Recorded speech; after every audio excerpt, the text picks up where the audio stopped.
ರಾಹುಲ್ ದ್ರಾವಿಡ್ ನಮ್ಮ ಕರ್ನಾಟಕದ ಹೆಮ್ಮೆ.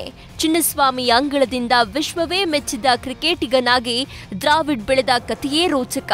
ಆಟಗಾರನಾಗಿ, ನಾಯಕನಾಗಿ, ಕೀಪರ್, ಕೋಚ್ ಆಗಿ ಕ್ರಿಕೆಟ್ ಲೋಕದಲ್ಲಿ ದ್ರಾವಿಡ್ ಮಾಡಿದ ಸಾಧನೆ ಅಪಾರ.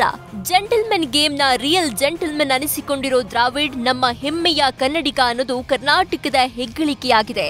ಅಸಲಿ ವಿಚಾರ ಏನಪ್ಪಾ ಅಂದ್ರೆ ದ್ರಾವಿಡ್ ಕರ್ನಾಟಕದವರೂ ಅಲ್ಲ, ಕನ್ನಡ ಮಾತೃಭಾಷೆನೂ ಅಲ್ಲ. ಮಧ್ಯಪ್ರದೇಶದ ಇಂದೋರ್ ದ್ರಾವಿಡ್ರ ಹುಟ್ಟೂರು. ಮಾತೃಭಾಷೆ ಮರಾಠಿ. ದ್ರಾವಿಡ್ ಚಿಕ್ಕ ವಯಸ್ಸಿನವರಿದ್ದಾಗಲೇ ಅವರ ತಂದೆ ತಾಯಿ ಕರ್ನಾಟಕಕ್ಕೆ ಬರ್ತಾರೆ. ತಂದೆ ತಾಯಿಯೊಂದಿಗೆ ವಲಸೆ ಬಂದ ದ್ರಾವಿಡ್ ಬೆಂಗಳೂರಿನ ಸೇಂಟ್ ಜೋಸೆಫ್ ಸ್ಕೂಲ್ ಸೇರ್ಕೊಳ್ತಾರೆ. ಆ ಬಳಿಕ ಸ್ಕೂಲ್ ಲೆವೆಲ್ ಕ್ರಿಕೆಟ್ನಲ್ಲಿ ಮಿಂಚಿ ಕರ್ನಾಟಕ ಕ್ರಿಕೆಟ್ಗೆ ಎಂಟ್ರಿ ಕೊಡ್ತಾರೆ. ಆದ್ರೆ ಕನ್ನಡ ಮಾತ್ರ ಬರ್ತಾ ಇರಲ್ಲ. ಆದ್ರೆ ಯಾವಾಗ ಜಾವಗಲ್ ಶ್ರೀನಾಥ್ ಜೊತೆಗೆ ಗೆಳೆತನ ಶುರುವಾಯಿತೋ ಆಗಿನಿಂದ ಕನ್ನಡದ ಕಲಿಕೆ ಆರಂಭವಾಗುತ್ತೆ. ತಂಡದಲ್ಲಿದ್ದಾಗ ಶ್ರೀನಾಥ್ ಯಾವಾಗಲೂ ಕನ್ನಡ ಹಾಡುಗಳನ್ನ ಕೇಳ್ತಾ ಇದ್ರು. ಈ ಹಾಡುಗಳನ್ನ ಕೇಳಿ ಕೇಳಿ ದ್ರಾವಿಡ್ಗೆ ಕನ್ನಡದ ಮೇಲೆ ಆಸಕ್ತಿ ಬೆಳೆಯುತ್ತೆ. ನಂತರ ಇಬ್ಬರು ನಿಧಾನವಾಗಿ ಕನ್ನಡ ಮಾತನಾಡಲು ಆರಂಭಿಸಿದ್ರು. ಆನ್ ಫೀಲ್ಡ್ ಹಾಗೂ ಆಫ್ ಫೀಲ್ಡ್ ನಲ್ಲಿ ಕನ್ನಡವನ್ನ ಹೆಚ್ಚು ಮಾತನಾಡಲು ಆರಂಭಿಸ್ತಾರೆ.